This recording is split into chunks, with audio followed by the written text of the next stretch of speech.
Nah, terkadang orang tidak mau untuk melakukan apa yang Tuhan suruhkan. Akhirnya tidak dapat melihat apa-apa. Saya suka dengan apa yang tadi Bu Aceh dengan Ibu Leni katakan, bahwa Ibu Leni bilang bahwa jangan ditahan-tahan gitu ya. Jangan ditahan-tahan. Ya, sekarang waktunya nggak boleh tahan-tahan. Nah, Iya, begitu. Begitu kita tahan, momennya lewat. Kalau momennya lewat, sudah nggak bisa diulang lagi. Kalau benar. orangnya udah mati, kita mau bikin apa? Nggak bisa. Nah, jadi sekarang nggak boleh ditahan-tahan. Nggak boleh ditahan-tahan. Terus kemudian saya suka dengan apa yang Mbak Cu katakan bahwa Tuhan tidak akan mempermalukan. Betul. Kadang-kadang kan orang gitu berpikir gini, ih kalau kita doakan itu sembuh nggak ya? Sembuh nggak ya? Itu bukan urusan kita Bapak dan Ibu. Urusan kita cuma pergi saja, tumpangin tangan saja, Iya, doakan benar. saja. Itu kan perkaranya Tuhan selanjutnya, bukan urusan kita begitu. Tapi kadang-kadang kita terlalu sibuk. Jadi kita mau pergi doakan orang, kita mau nginjilin orang, kita selalu memikirkan pakai otak kita yang sangat-sangat terbatas ini. Bisa nggak ya, bisa nggak ya, bisa nggak ya? Ah gitu, enggak. Nah gitu, jadi pergi saja. Nah apa yang kami juga alami di Timor Leste juga seperti itu, Bapak dan Ibu. Saya dengan tim tidak tahan-tahan. Oh, mau hujan, mau apa, kita hajar. Ya, sekarang teman-teman juga bilang begitu. Menyala kakak. Wih, asik. Mantap. Saya punya kesaksian ada seorang ibu, tim saya juga gitu ya, di tempat di mana kita melayani. Saya selalu bilang bahwa, apa namanya, tolong Mbak, jangan saya sendiri yang kerja. Ini Timur Leste begini luas, baru saya sendiri lagi nih. Kan nanti lama-lama saya mati cepat. Ayo semua kita bekerja. Siap semua. Wah mantap, dari oma-oma. Waktu lagi duduk cari, ya sore-sore cari kutu begitu, topik mereka adalah gosipin orang. Sekarang sudah berubah, duduk bicara tentang Yesus. Mantap ya. Lalu ada seseorang satu ketika ya kami beribadah, dia suka menghujat kita ya. Jadi wih, itu lihat itu orang-orang tuh, sebentar mereka tepuk tangan, sebentar mereka ketawa, sebentar mereka nangis, sebentar teriak-teriak kayak orang gila. Ini memang kumpulan orang gila. Nah, Bapak dan Ibu, jangan malu dan jangan takut kalau dikatakan gila. Kalau kita gila kepada Tuhan ya, biarkan sudah gitu. Nah, satu ketika dia sakit gitu ya. Dia udah sakit, kakinya udah duanya bengkak, nggak bisa jalan gitu ya. Terus sudah mencari dukun ke sana kemari, bayarin apa namanya orang ke sana kemari, uang sudah banyak keluar sampai ratusan dolar, tapi tidak ada apa mujizat sama sekali. Terus kemudian di tengah-tengah rasa malunya, dia memberanikan diri mendekati salah satu ibu dari tim saya itu.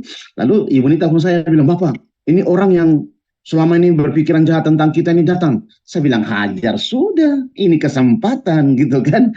Hajar. Apa yang ada di pikiran ibu, apa yang ada di lidah itu keluarkan saja. Dan selanjutnya kau nggak usah pikir mau jalan ke tidak urusan Tuhan. Kau pokoknya katakan saja. Datanglah sudah. Datang ibu itu, kita punya tim suruh duduk, lalu kemudian dia bilang begini, sekarang juga, nah pakai bahasa Tetun ya, pakai kami bahasa sini gitu ya, pakai bahasa Tetun, tapi saya terjemahkan bahasa Indonesia, sekarang juga dalam nama Yesus, ibu berdiri dan berjalan. Mantap. Ditepukin lututnya dua-duanya dua kali. Tetetet, selesai. Karena dia lihat saya sering kali tepuk-tepuk begitu, jadi dia berpikir, tanpa ditepuk tidak mau jarak, harus ditepuk. Wah, mantap. Si Oma sekonyong-konyong berdiri dan jalan. Dan menangislah sudah. Satu kalimat sederhana dari keluar dari mulut ibu ini. Yang Oma ini dia bilang begini, ternyata kalian ini benar ya. Nah selama ini kan pikirannya kita ini orang gila. Jadi ternyata sekarang berubah dari orang gila jadi orang benar. Puji Tuhan. Nah karena apa? Karena mau. Jadi jangan ditahan.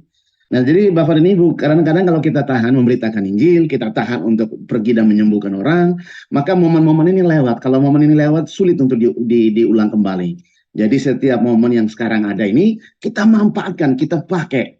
Ya, saya semalam ditelepon sama uh, presiden kita, ya owner kita Pak Vincent ya, kami berdua sempat bercakap-cakap, saling mendoakan dan lain sebagainya. Ya, saya bilang Bapak saya minta ampun, saya minta maaf karena saya jarang terlibat karena sementara ini saya tidak di kota diri tapi di gunung. Ya, jadi kita di gunung. Jadi sekarang memang kita punya pekerjaan dari gunung ke gunung ke gunung ke gunung gitu ya. Dari bukit lembah kita turun semua. Karena banyak sekali gitu ya. Jadi orang-orang apa namanya banyak yang membutuhkan pertolongan. Nah, saya suka dengan tadi ada Ibu Aceh juga, Ibu Lani juga bilang bahwa doakan lewat telepon, doakan lewat video call. Sekarang ini kita punya media, itu Tuhan pakai. Karena Tuhan kita itu bukan terbatas pada apa namanya ruang dan waktu, tidak. Wah, dia itu tidak terbatas sama sekali.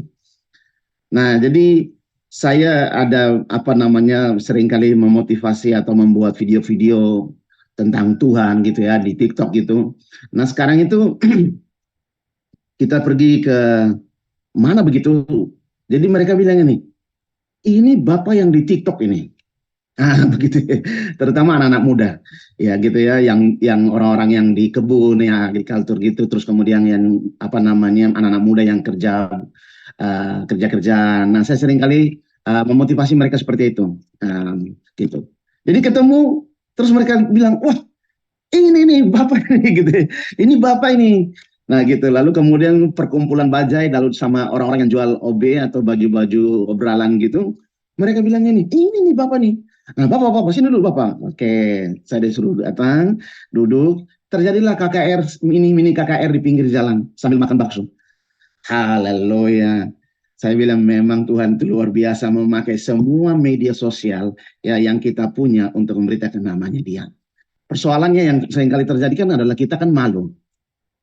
Ya, lalu kemudian kita mendiskreditkan diri kita sendiri. Kita bilang, siapa saya? Saya orang yang tidak berguna. Nah, seringkali kalau begitu. Padahal dari sorga sana Tuhan bilang, kepadamu lah aku berkenan, kau orang yang aku kasih, kepadamu aku berkenan. Tapi kita seringkali menjudge diri kita, saya ini orang yang tidak berguna lah. Karena memang ya mungkin ada kata-kata di masa-masa lampau dari orang tua kita barangkali, atau dari orang-orang yang tidak suka kita. Tapi saya mau bilangin, jangan ditahan-tahan. Pergi saja. Begitu, maju saja. Satu sederhana, saya mau tutup begini. Suatu kali doakan orang yang sudah mau meninggal, sakit, opa-opa.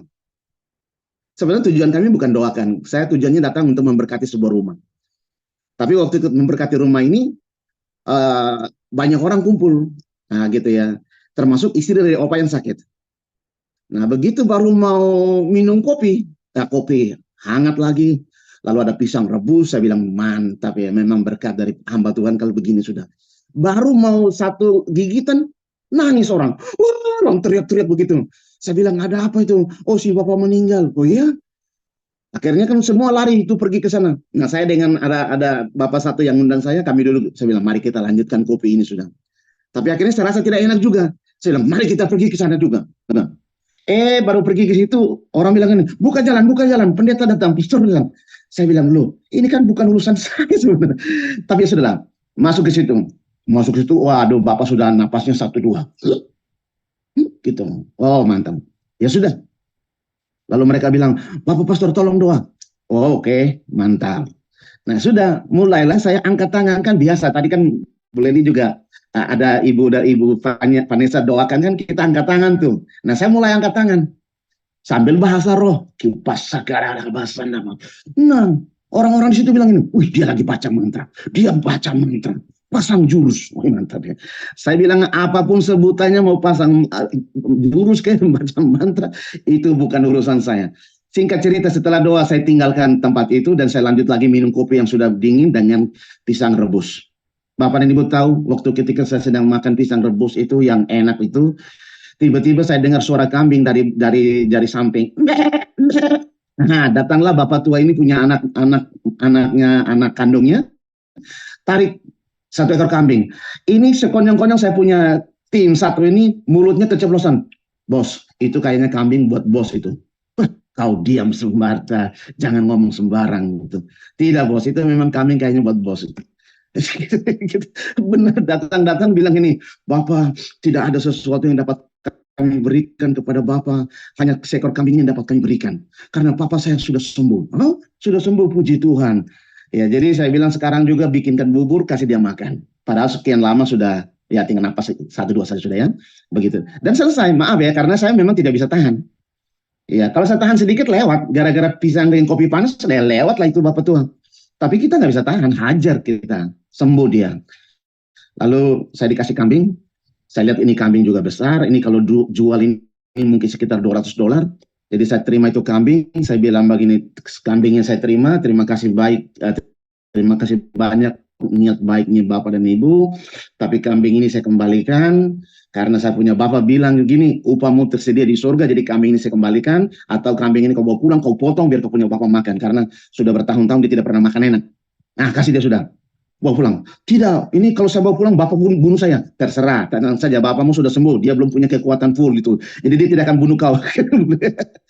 Bawa pulang. Nah, akhirnya singkat cerita keluarga ini bahagia, mujizat Tuhan terjadi.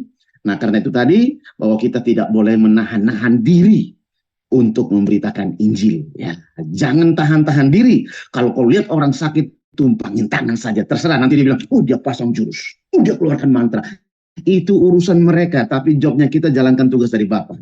Sederhana. Lalu jangan malu, jangan berpikir-pikir sembuh ke tidak. Pikirkan saja gini, bahwa surga akan bertepuk tangan.